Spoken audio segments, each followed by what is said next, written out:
So here we are, guys, with Mark Slats sitting on his boat. So Mark, how has been the journey so far? Yeah, pretty rough, but I'm still going, and the boat is still in quite good shape, so I'm happy. And but it's been rough. It's been rough with the storms, but it's also been rough with headwinds and light winds, and it's been a bit of everything, and it's made it very rough. Till Cape of Good Hope, it was actually fast. We were all fast at Cape of Good Hope, I think. But the Indian Ocean has just been very hard and very painful a lot of the time. So, they say the Pacific is much better, eh? So I'm looking forward to the Pacific. Talking about the Indian Ocean, you've been through this massive storm that has knocked down Abhilash Tommy and Gregor McGuckin. Can you give us a few words about that experience? It seems it was really awful. Yeah, it was. It was very. Yeah, it was unbelievable. The winds were unbelievable, but the sea state was horrendous. I think the waves were up to 15 meters, and it was just unbelievable the strength in those waves. And I copped one wave right in the back of the boat. Our stern was to the wave, so that was good. But the boat just absolutely filled with water, and everything was wet inside. Everything. So my bunks, my sleeping bags, my everything was absolutely soaking wet, which was. And still is. Everything still is wet, and everything is still moldy, and but it's probably going to stay like that for quite some time. You managed to look good. Yeah, but I think, the calms are no good, but they brought a lot of sunshine as well. So I managed to get a bit of tan, and I got a sunburn a few times, and I think it has been good. I've been lucky with the weather after the storms, I can say. I never had any really big storms after that. I had a 40 knot when I came in, but that was nothing really special. Short and nothing too bad. With a few words, how would you describe the daily routine in the Indian Ocean? Well, there was quite some times I lived really from hour to hour, really. Because it was so hard when it's becalmed, and then when you have headwinds, it got even worse. I had 5 days in a row of northeasterly winds, 25 to 30 knots, and it's just hammering down. And I had this 42 mark line, and I was getting really angry with that. Why did I not change it just till Australia? And then once I was past 130 degrees, I got a strong southerly wind, so I couldn't go south. I was on the wind again, So it was pretty rough, and when it's going like that, your emotions go up and down really, fast. And if you have a storm, you fight through the storm, and then if you have a good day sailing afterwards, you're all happy and you're all good, But if I think it was 9 days of becalmed and then 5 days of northeasterly winds, so it's 42 weeks of crap sailing, and it really put me down. And how do you deal with that frustration? Do you have some tricks or? I think the best thing is we talk with each other on the HF radio, on the SSB. That is the main thing. But still, I got pretty depressed, and but we talk with each other and we help each other through, and we make some jokes, and then we just keep going, And I was getting actually the message every day. Oh, it's one more day. That's what I got for 4 days in a row. One more day of northeasters, and they're going to go to the north, and that happened every 4 days in a row. So every day I was just thinking, it's just going to be one more day, and then I'm going to be fine, And then it's going to be nice sailing, and I'll have the wind on the beam, and I'll be fast and good, but it kept going every time one day, and then after 5 days, it went to east, which was really crap. And it went light, and I went north or I went south. I couldn't go to the wind anymore. It was so light. So it was a really hard time. But after that, we got good winds, and 10 minutes of good winds and 10 minutes of good speeds, you're all happy again, and they're all flying and singing again, and and making good food, you know, and yeah, it's really your emotions go up and down a lot with these kind of trips. But it has been really hard, the Indian Ocean, I think. Yeah. It's long, you know. I crossed, I think now, I don't know, it's 50 days or something. On my other boat I did 28 days from Cape of Good Hope to Tasmania, 28 days. And that boat, but I was slower to Cape of Good Hope with that boat. So the boat can do similar speeds. It's a little bigger, so it goes faster in the. But I just, you know, I think I did 7 days with that, you know, with strong southwesterly winds and northwesterly winds. I did 7 days. I did 200 miles a day for 7 days in a row.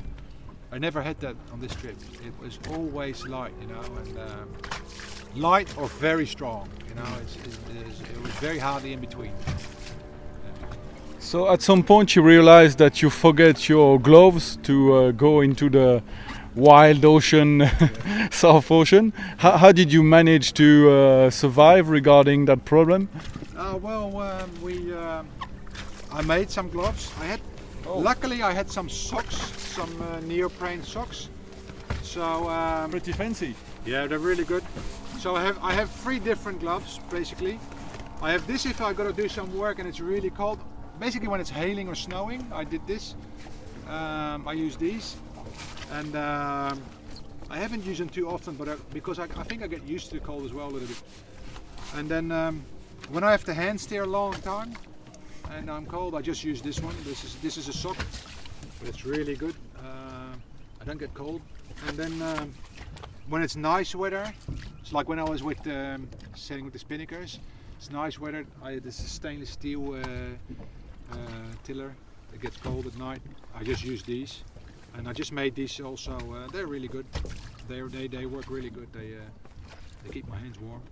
You plan too warm actually. So I put them on and I put them off. Yeah. Do you plan to create a brand? Yeah, it'll be good, eh? It'll be good. You know, to be honest, I made them in probably 10 minutes time, eh? It's this part of the shirt, you know. Yeah. I just cut it out, put it inside out, sewed it up, and it was done in 10 minutes. I'm sure it's some skills that you didn't know you were having. No, I'm not sure. I didn't know I have it. No.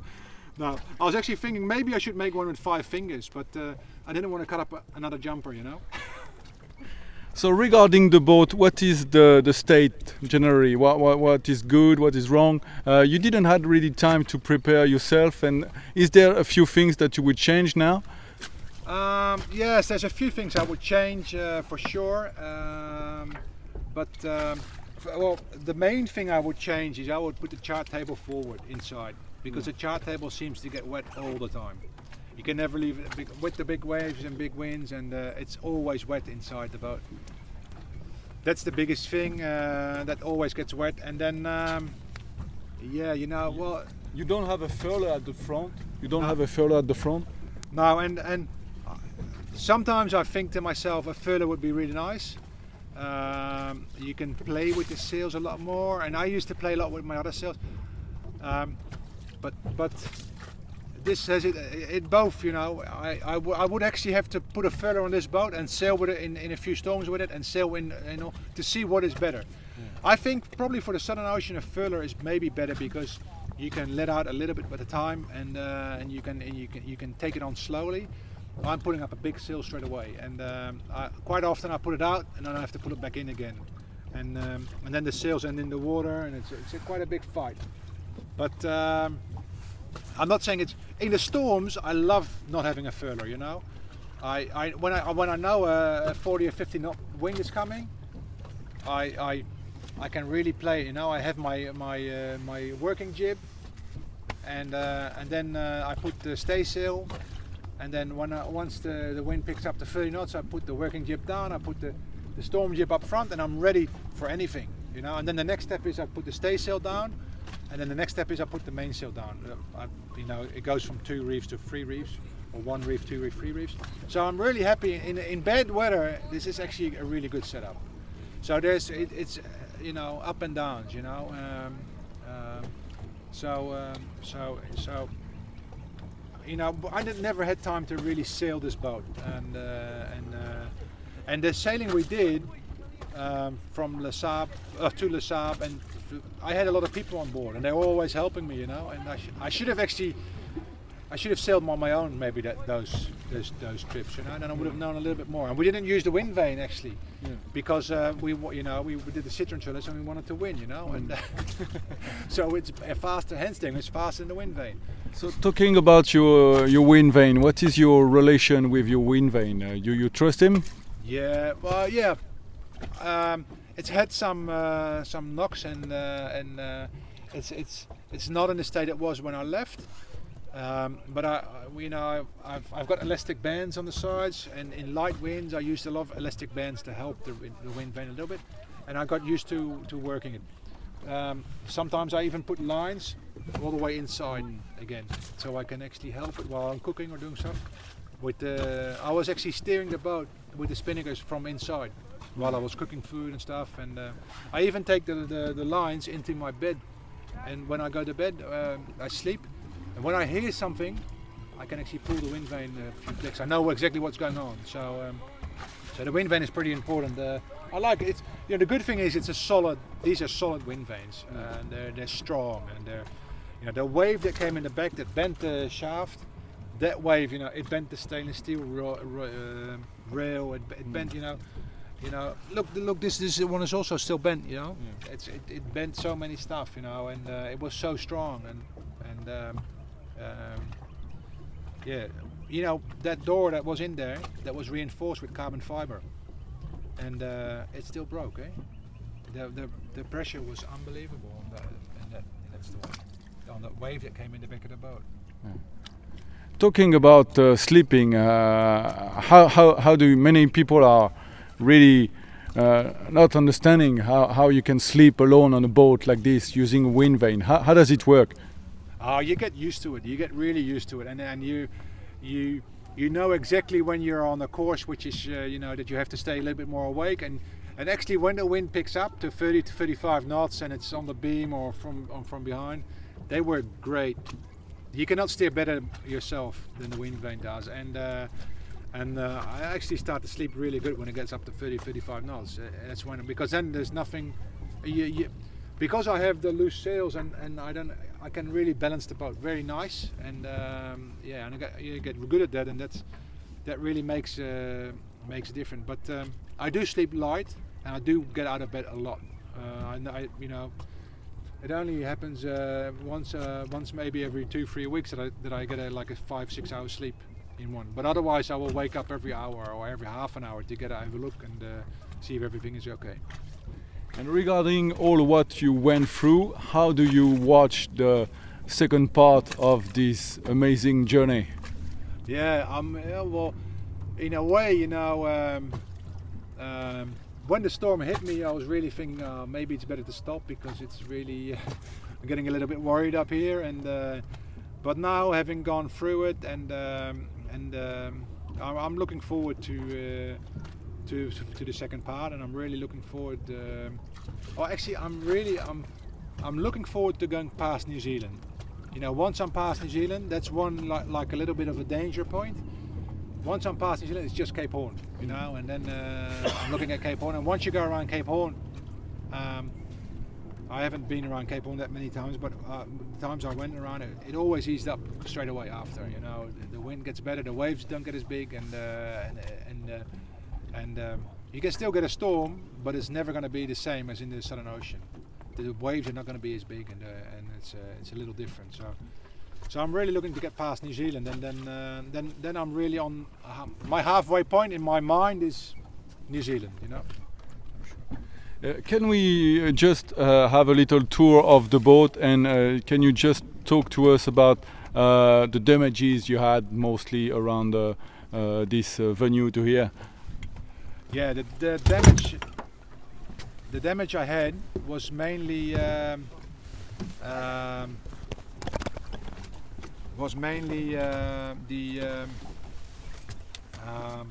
the storm. The biggest damage I've actually got is to all my electronics. My electronics are so I have no way of monitoring the batteries anymore. I have absolutely no. What else is broken? You know, I have no radio anymore. Cassette players. I had two. I had two, and I had two Walkmans. They're all underwater.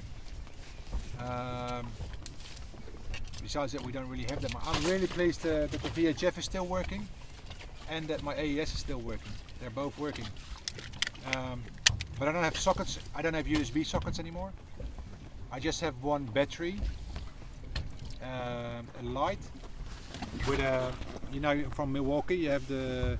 I have a tool pack from Milwaukee, like a power drill and an angle grinder, and actually there's also a light with it, and it actually has a USB connection. So that's the only way I can actually charge things on USB. So that's one of the things. And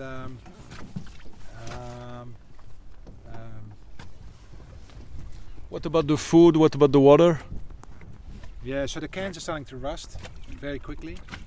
So I've decided to start finishing the cans quick. The cans are really good, you know. I have some pulled pork and stuff like that, and chicken, and they're really, really nice stuff. So Are you cooking a lot? well, now I am, because I want to eat all the cans. Well, when it gets rough, I eat freeze-dried stuff, and you know, when the boat is when it's too rough, it's easier to have freeze-dried. You just boil some water and eat it that way. But but I've been cooking quite a lot, but I didn't take enough. I should have had an oven, and I should have had, you know, on my other trip I was making pizzas and potato dishes and stuff like that. And now I'm not making that kind of stuff now. It's very simple. But I was more thinking I would be racing and working the boat hard all the time. But to be honest, there still is a lot of time to pass, even if you're racing, you know. Yeah. Once the boat is set, it's all set, you know. And I only took like 6 books, and now I'm reading them for the, you know. And I thought, and then when the storm hit, everything was underwater, so all the books and everything. And I thought, I don't have to dry the books that I've already read, you know. There's no point in doing that. But then I started, I'm going to read them again, so I'm going to dry them as well. So I've been drying books that I've already read, and I've been reading them again as well. And but yeah, but everything basically was so all the under the bunks, all the little compartments, they were all full to the edge with water. Everything you can think of was underwater. The chart table was underwater, so the whole electronic area was underwater, because the boat kind of went down, the wave broke, and the boat went this way. And because I had no steering at that moment, the boat because it was 60, 70 knots, the boat was heeled over 45 degrees. So all the water went basically to this side, right till about here inside, to this area. So it was, you know, there was a lot of water. It took me, with 2 electric bilge pumps and me hand pumping, it took me like 30 to 40 minutes to get all the water out. So are you making weird dreams about your dry or things like that? Yeah. And well, to be honest, it was the first 3 days were just horrible, because I had the sleeping bag. Yeah. It was so thick, and I could just, you know, wrench it out, and I'll grab it in a second. You can feel it's still damp now, and I can dry it here, and it'll be perfectly dry an hour. But as soon as it gets night, it's damp again. Yeah. It's wet again, you know. Yeah. But I get used to it. The best way of drying stuff is actually sleeping on top of it. That's how I get to dry the clothes. I just put it underneath under my bed, and I lay on it. And but then you find, you know, all your charts are wet. Everything is just soaking wet, you know. But luckily we got some good weather, and I managed to dry that kind of stuff, you know. And yeah. That's basically most of the stuff. I've broken one winch handle. I've bent the winch on the other side. I've bent the self-tailer off. These winches are too small. And I asked the guy he said, "Oh, calculated, it was all good, but they're too small." So I have to really, you know, put my feet onto it and wrench it. I can see you have some fishing material. Did you manage to catch any fish? catch nothing. I'll catch. After all these miles, come on. I don't know what is up. I caught absolutely nothing. I caught a lot in the Atlantic. I caught 4 Dorados, enough to be happy, and I just throw in a line, and when I put it in, I catch a fish within 1 day or half a day, so it was good. But so I hooked one fish up here when I came, but it was so big, I don't know what it was. It just went, and then this whole thing went hot, and then it broke. Oh. Then the line broke, so I don't know what it was, and so that's. But I think the Southern Ocean, there's not really a lot of fish. Yeah. You didn't saw much sea life, whales, things like that. Well, I saw. Well, most of it I saw in this bay. Oh, yeah. So I saw 3 times I had whales next to the boat last night during the night. I couldn't really see them because it was dark. I had to be honest, I had some. I had one time I had a whale next to the boat, and one time I had a sea lion next to the boat. I don't know why, but I was 200 miles off South Africa, off the coast, and I had a sea lion right next to the boat, and he was laying with one arm up, one fin up, and so they were happy to see someone, huh? Yeah. I think they were just trying to get warm. Yeah, they put one fin up in the air to but it's been pretty bad with sea life. With the really calm weather, I really start to get bored, you know. So at night I have the torch flashing. So I made a little net to catch stuff in the water, and I've been doing all this stuff when I was becalmed, you know. And but I got these like sea cucumbers. I caught one like this big, and so we're trying to do you really start to live with life. And I had one bird, which was a very weird bird, nothing like I've seen. He was a horrible flying. He could not really fly. He had a very big body and very small wings. And he kept coming to the boat, and I was every time I was hoping he was going to land on the boat, but he never came on the boat. Every time he would come, and then I think, oh, maybe I got to sit inside. Maybe he would land on the boat then. But he would hover, you know, above the boat a bit, and then he would go away again. So it was it was a pretty so there's a lot of birds, a lot of life that way. Even in the biggest storms, there's still albatrosses around the boat. I'm always amazed, you know, that we are reefing sails and making so they just got one set of wings and they do every wind speed with it. I'm just so amazed with how they fly and how they go. But besides that, it's been pretty pathetic, I think, with the sea life. There's really nothing left. Okay, Mark, I think we're kind of done with you. We're gonna let you enjoy a little bit of a rest and the sun and getting a little bit dry and all that stuff. Yeah. So thank you so much for your time. Thank you for being so generous with your words, and we're gonna follow you now on the map again, and we wish you the best for the rest of the trip. Thank you very much. Thank you. Thank you.